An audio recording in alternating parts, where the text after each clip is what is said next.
어린아이가 된다는 것은 결국 그래서 뭐가 필요합니까? 나를 부인하는 일이 필요합니다. 지극히 낮아져야 되니까 내 자신을 부인하는 일이 있고, 그래서 때로는 사람들로부터 무시를 당하고 아무것도 아닌 자가 되는 겁니다.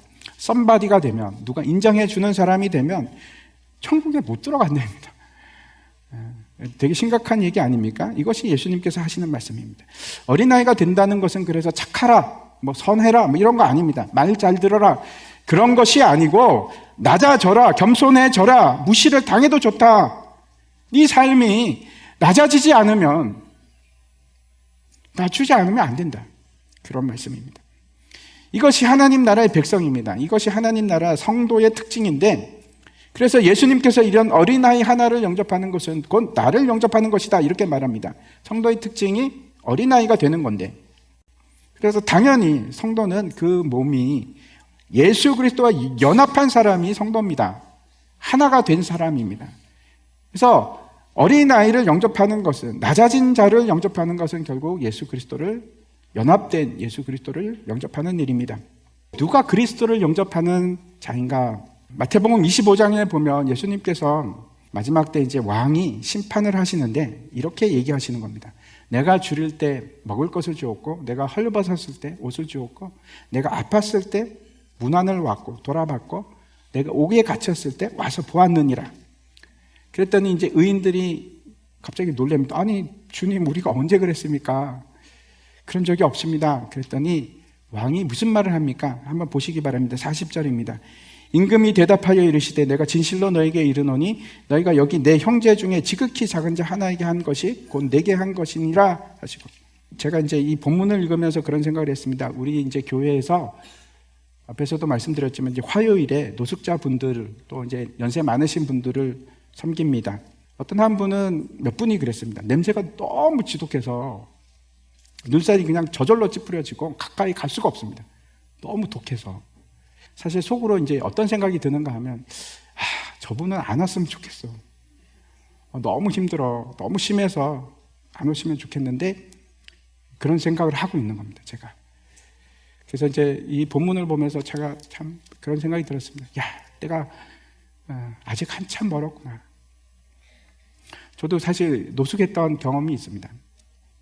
냄새가 나는 일이 어떤 건지 다 압니다. 근데 그걸 다 잊은 겁니다. 한심하죠? 그래서 제가 깨달은 것이 있습니다. 이 비천한 자, 약한 자, 어린아이와 같은 자를 영접하기 위해서는 사랑이 없으면 안 되는 거예요. 하나님의 긍휼하심이 나에게 없으면 안 되는구나. 이 세상에는 어린아이를 영접하는 자들도 있고 영접하지 않는 사람들도 있습니다.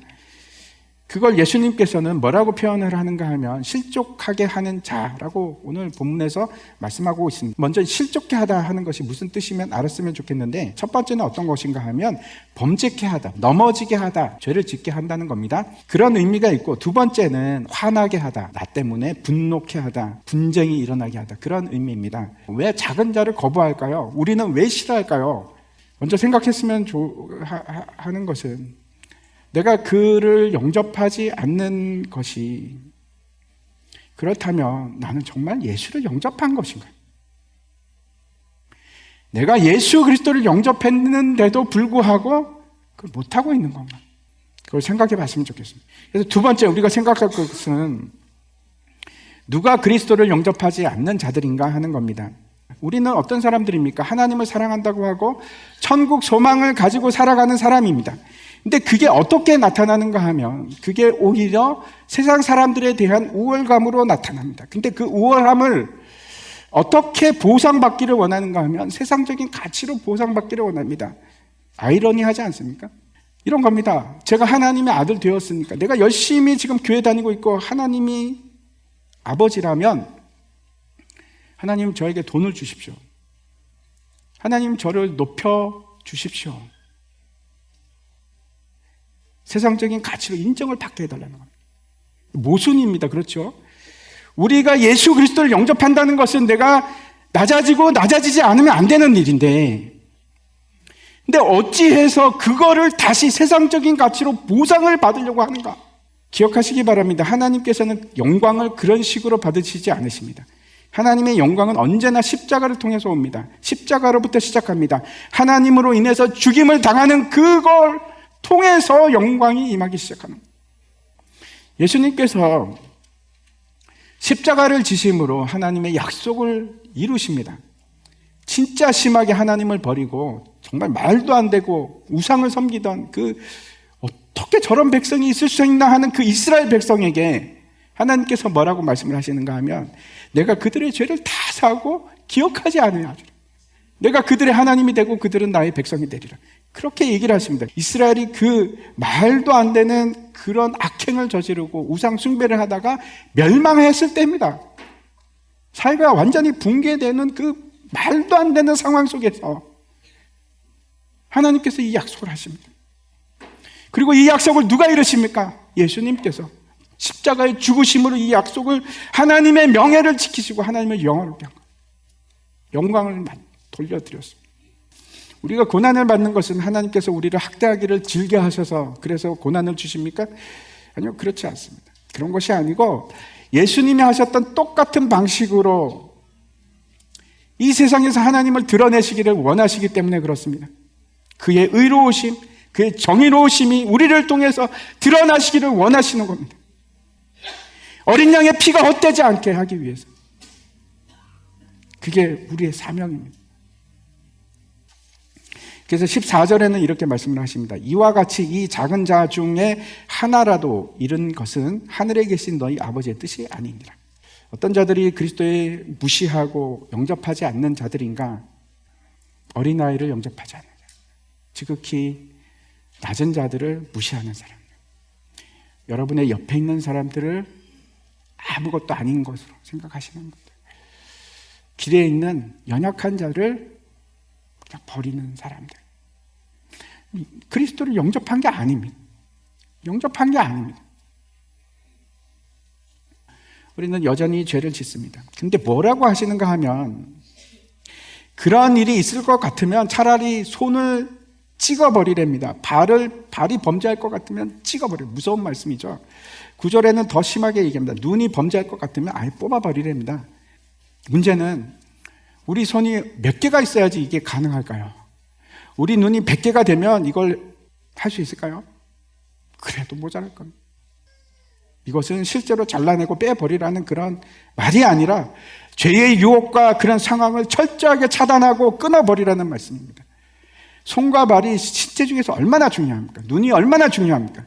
근데 그것보다 더 중요한 것이 너의 생명이 아니냐, 그런 말씀입니다. 그것보다 귀할 수는 없습니다. 세 번째, 그래서 우리는 어떻게 할 것인가? 여러분, 예수를 믿는다는 것은 내가 새로운 삶을 선택하는 겁니다. 그거는 다시 말씀드려서 그 삶을 살기로 결단하는 겁니다. 여러분의 삶을 한번 다시 돌아보십시오. 어느 순간 돌이킴이 있고 이전 삶으로부터 단절이 일어났는가? 연속이 아니고 단절된 사건이 있어야만 합니다. 그게 예수 믿는 겁니다. 담배를 끊는다는 것은 연속성이 아닙니다. 어느 날 갑자기 그만두는 겁니다. 단절입니다. 단절. 삶 속에서 연속이 아니고 단절이 생기는 것이, 그게 예수 그리스도를 영접하는 일입니다. 그게 찍어버리는 일입니다. 그냥 그만두는 겁니다. 불구가 되는 것을 감안하는 일입니다. 이전에는 그 일이 얼마나 즐겁고 좋았는데 내가 즐기던 일을 포기하는 겁니다. 불구가 되는 겁니다. 그것이 무엇이 됐건 상관없이 포기하는 일이 있는 겁니다. 그리고 끊어지는 겁니다. 삶 속에서 선이 생기는 겁니다.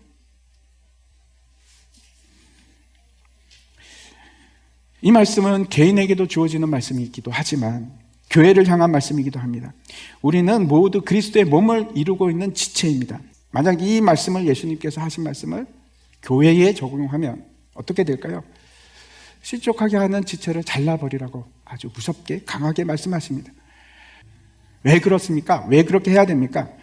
작은 자들을 지키기 위해서, 더 이상 실족하는 일이 일어나지 않게 하기 위해서. 이렇게 실족하는 일이 무섭습니다. 나만 망하는 것이 아니고 다른 사람을 망하게 하는 일이라서 그렇습니다. 며칠 전에 한 목사님으로부터 저한테 전화가 왔습니다. 그래서 이제 얘기를 들어보니까 이런 겁니다. 목사님, 우리 교회에 말을 굉장히 심하게 하고 아무렇게 하시는 권사님이 계신데 어떻게 해야 될까요? 어떻게 하는 것이 맞습니까? 바로 잘라내야 될까요? 먼저 그 일을 하기 전에 우리 상태를 봐야 됩니다. 마태복음에 보면은 비판하기 전에 뭐라고 합니까? 비판을 받지 않으려면 비판하지 말라. 그리고 비판을 해야겠거든. 먼저 거울을 보랍니다. 그리고 네 눈 속에 있는 들보를 빼어내고, 그리고 그 다음에야 남의 눈 속에 있는 티를 빼내라. 그렇게 말씀을 하십니다. 그뿐만 아닙니다. 심지어 우리가 위로와 권면의 말을 할 때도 우리가 어떤 상태가 되어야 되는지 빌립보서 2장 말씀 보시기 바랍니다. 2장 1절부터 5절까지 말씀입니다. 심지어 우리가 권면을 할 때도 뭐라고 말씀하는가 하면, 위로를 할 때도 뭘 가지고 가야 됩니까? 사랑을 가지고 가자. 겸손한 마음으로 어린아이가 되어서, 그래서 권면을 하랍니다. 우리는 이렇게 생각하죠. 내가 권면자가 되려면 이 사람보다 더 큰 자가 돼야 될 것 같은데, 아니요, 성경은 그렇게 얘기하지 않습니다. 네가 위로할 거냐? 네가 권면할 거냐? 그러면 너는 더 낮은 자가 되라. 네가 위에 서는 것이 아니고 낮아져라. 어린아이처럼 되라.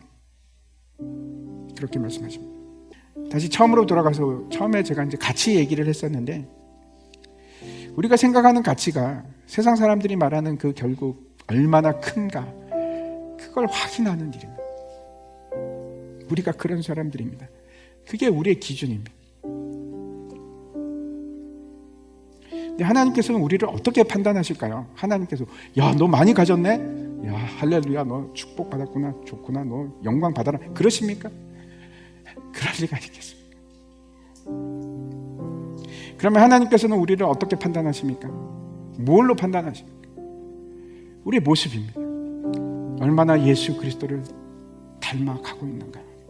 그게 하나님의 기준이고 하나님의 판단입니다. 하나님의 성품 중에서 정말 놀라운 성품이 있습니다. 이해할 수 없이 기이한 성품이 있습니다. 대단한, 놀라운, 저는 사랑이라고 생각합니다.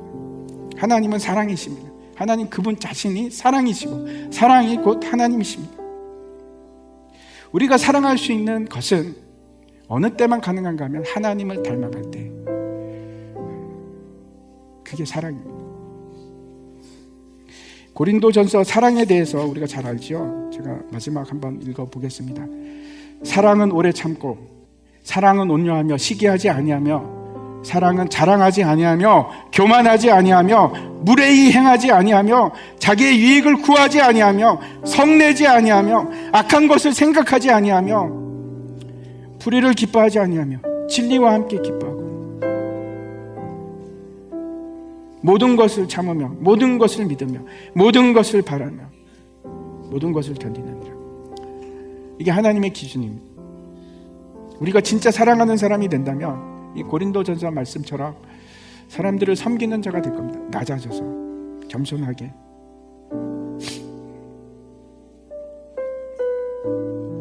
그리스도의 마음을 품으십시오. 예수 믿으십시오. 예수를 진짜로 믿으십시오. 입으로만 예수 믿지 마시고 결단하십시오. 돌이키십시오. 낮아지십시오.